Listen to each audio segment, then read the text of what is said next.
students, how are you all? Today I am going to start our next topic. Your next topic is unification of Germany, या फिर आप कह लो कि पहले making of Germany भी अगर आपके एग्ज़ाम में आता है मेकिंग ऑफ जर्मनी के बारे में लिखने के लिए तो ये आप कंटेंट लिख सकते हो, ठीक है। अगर ऑटो वन बिस्मार्क के बारे में दो लोग बहुत ही फेमस मतलब कि इम्पॉर्टेंट रोल प्ले करेंगे आपके इस वाले पार्ट में हिस्ट्री के, ऑटो वन बिस्मार्क और केसर विलियम वन, ठीक है। तो अब हम स्टार्ट करते हैं इससे कि यूनिफिकेशन क्या है। देखो यूनिफिकेशन मतलब क्या कि एक यूनिफिकेशन वर्ड जो है आप उसे समझना कि एक यूनियन बनाना, एकीकरण करना, मतलब कि लोगों को एक यूनाइटेड एक नेशन वाली फीलिंग लाना। तो वो जर्मनी में तो पहले नहीं थी, क्यों? क्योंकि वो कहाँ मोनार्किक सिस्टम चल रहा था, तो मोनार्की वाला जो वहाँ पे रूल था, जो राजा महाराजा थे वो अपने रूल के हिसाब से सब चलाते थे। तो एक जो मैंने अभी इसके पिछले वाले वीडियो में एक्सप्लेन किया था, जो लिबरल्स थे, ठीक है, तो वो काफ़ी इस चीज़ के लिए फ़ाइट कर रहे थे कि नहीं, हमें भी अलग अलग कैटेगरीज़ में जो आप डिवाइड कर रखे हो वो चीज़ ख़त्म करो, हमें भी फ्रीडम चाहिए, हमें हमारे राइट्स चाहिए। इन सब चीज़ों के लिए उन्होंने फ़ाइट करनी शुरू करी थी। बट 1840 में अनफॉर्चुनेटली वो क्या हुआ, फेल हुआ, क्योंकि वहाँ के जो उस टाइम राजा थे, जो प्रशियन किंग थे, उन्होंने फ्रेडरिक विल्हेम जो थे उन्होंने क्या किया, उसको डिनाई कर दिया, उसको रिजेक्ट कर दिया, ठीक है। तो अब स्टार्ट करते हैं यहाँ पे क्या हुआ। अभी तक नेशनलिज्म वाली या कह लो कि नेशनलिस्ट वाली फीलिंग जो थी वो लिबरल्स के साथ साथ अब कंजर्वेटिव्स वाले ग्रुप में भी आने लगी थी।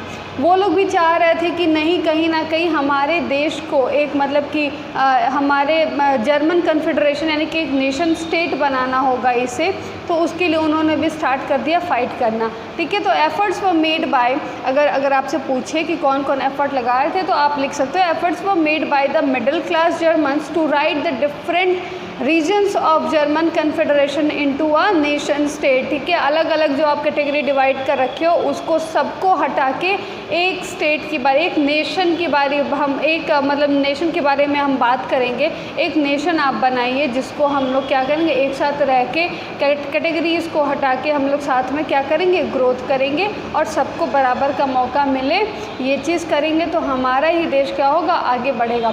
तो इस चीज़ के लिए अब कंजर्वेटिव्स भी जितने थे वो सब भी पार्टिसिपेट करना स्टार्ट कर दिए थे। These efforts were suppressed by the monarchy and military and the landowners in Prussia।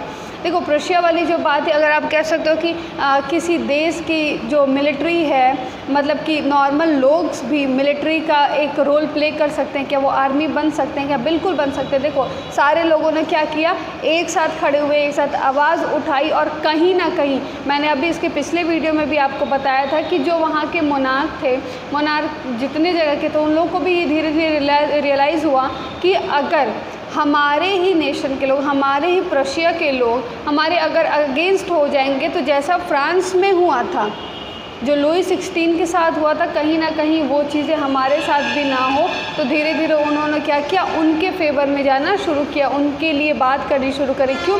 क्योंकि लोग भी ये चीज़ चाहते थे कि ठीक है, आपको अगर राजा बनना है तो आप राजा बने रहो। हम लोग ये नहीं कह रहे हैं कि आप बिल्कुल अपने आप को मोनार्क ना करो, वहाँ से आप हट जाओ और एक गवर्नमेंट को लेके आओ, हमें ये नहीं चाहिए। आप वो बने रहो लेकिन हमें फ्रीडम चाहिए। तो कहीं ना कहीं जितने मोनार्क्स है ना, मोनार्की हो गए, जितनी मिलिट्री हो गई, जितने लैंड ओनर्स थे, वो सारे लोग धीरे धीरे क्या किए, सपोर्ट करना शुरू किए। The national unification was taken under by the leadership of Prussia. तो ये जो नेशनल यूनिफिकेशन है ना, ये कौन स्टार्ट किया था, ये स्टार्ट हुआ था मतलब प्रशिया के जो लीडरशिप के थे, लीडरशिप यानी कि ऑटो वन बिस्मार्क के लीडरशिप में स्टार्ट हुआ। ये वहाँ के सीएम थे, चीफ मिनिस्टर थे, ये वहाँ के कहाँ के, प्रशिया। ऑटो वन बिस्मार्क के बारे में पूछा जाएगा तो आप बता सकते हो कि वो कहाँ के चीफ मिनिस्टर थे, प्रशिया के। और ये बहुत ही इंपॉर्टेंट रोल, कह लो कि मेन लीडर थे उस टाइम में नेशन बिल्डिंग के काम में, मतलब कि जो नेशन बनाया गया, जो यूनिफिकेशन हुआ जर्मनी का, उसमें ये बहुत ही इंपॉर्टेंट रोल प्ले करते हैं, ठीक है। उसके बाद क्या हुआ कि समझो कि अब प्रशिया जो था वो एक एज अ नेशन तो था नहीं कि उसके सारे स्टेट्स, उसकी सारी जगह, उसकी सारी टेरिटरी जो थी, सारी टेरिटरी इधर उधर बटी हुई थी, कोई किसी के कब्ज़े में, कोई किसी के कब्ज़े में। तो ऑटो वन बिस्मार्क ने धीरे धीरे उसे छुड़ाना शुरू किया। अब उसके बाद से समझो कि इसको कराने में लगभग 7 ईयर्स लग गए। अब ये नहीं कि 7 ईयर्स तक लड़ाई करी तो मतलब रोज़ रोज़ लड़ाई की, नहीं, इसमें 3 वॉर हुए, जैसे कि कुछ पार्ट्स जो थे हमारे ऑस्ट्रिया के पास, कुछ फ्रांस के पास, कुछ डेनमार्क के पास, तो उन तीनों जगहों से छुड़ाने में उनको लगभग 7 साल लग गए। ठीक है, ये जो पार्ट्स डिवाइड थे तो वो अब किस में आ गए, हमारे प्रुशिया में। उसके बाद जब ये हुआ कि अब हमारी सारी चीज़ें हमारे पास हैं, सब लोग उनके फेवर में थे, हमारे मोनार्क भी फेवर में थे, तो अब क्या हुआ कि अब धीरे धीरे लोग क्या हुए, करना शुरू कर दिया क्या कि अब चलो ठीक है, मोनार्क की जब बारी, वो हमारे इतने फेवर में है तो हमें भी उनके फेवर में होना चाहिए। तो एक बताया गया कि जर्मनी का एम्पायर मतलब एम्परर बनाया गया, उस एम्पायर का एक एम्परर बनाया गया, जो कह लो कि अनाउंसमेंट हुआ हॉल ऑफ मिरर वर्सेल्स, पढ़े होंगे आप लोग, ठीक है, फ्रेंच रेवोल्यूशन में भी पढ़ा होगा क्लास 9th में। हॉल ऑफ मिरर वर्सेल्स में अनाउंसमेंट कराया गया कि ये लगभग 1871 की बारी है, क्योंकि जब तक उन्होंने फ़ाइट करी, सारी चीज़ें उनके अंडर आई, तो उस टाइम में 71 का टाइम पीरियड चल रहा था, लगभग जनवरी वाला टाइम, तो उसमें केसर विलियम I उनको डिक्लेयर किया गया कि ये हमारे क्या हैं, हमारे नए एम्पायर के एम्परर हैं। ठीक है, तो ये चीज़ बहुत ध्यान देना। Otto von Bismarck as a CM थे और केसर विलियम I जो हैं वो डिक्लेयर किया गया new emperor of a new empire in 1871।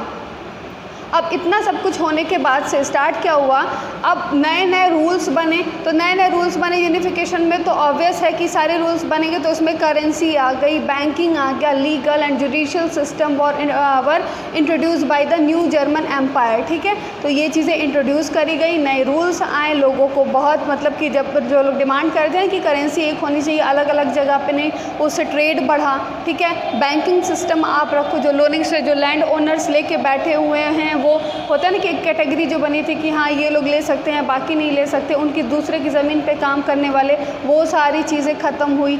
एक लीगल कह लो कि जुडिशियल सिस्टम बनाया गया, जजमेंट के लिए बनाया गया, और इन सब चीज़ों के लिए कौन कौन 2 लोग जो मेन इंपॉर्टेंट रोल प्ले किए, वो ऑटो वन बिस्मार्क और केसर विलियम I थे। तो unification of Germany establish Prussian dominance in Europe. अब देखो ये जो आप अभी देखे हो ना कि मोनार्कीज़ और जितने थे, जितने लैंड ओनर्स थे, वो लोग भी फेवर में थे, और इस कन्फेडरेशन के लिए जो हमारे क्या थे, कंजर्वेटिव्स थे, जो लिबरल्स थे, ये लोग जो लड़ाई किए या फिर उनको अपने फेवर में लेके आए, यही चीज़ जब यूनिफिकेशन ऑफ इटली आप पढ़ोगे, हमें देखो 3 चीज़ें पढ़नी है, जर्मनी, इटली और ब्रिटेन पढ़ना है। ठीक है, तो जब आप इटली में पढ़ोगे तो ये चीज़ें भी किस में हुई हैं, इटली में भी हुई हैं, तो वो अब मैं आपको नेक्स्ट वीडियो में एक्सप्लेन करूँगी। Okay, thank you students.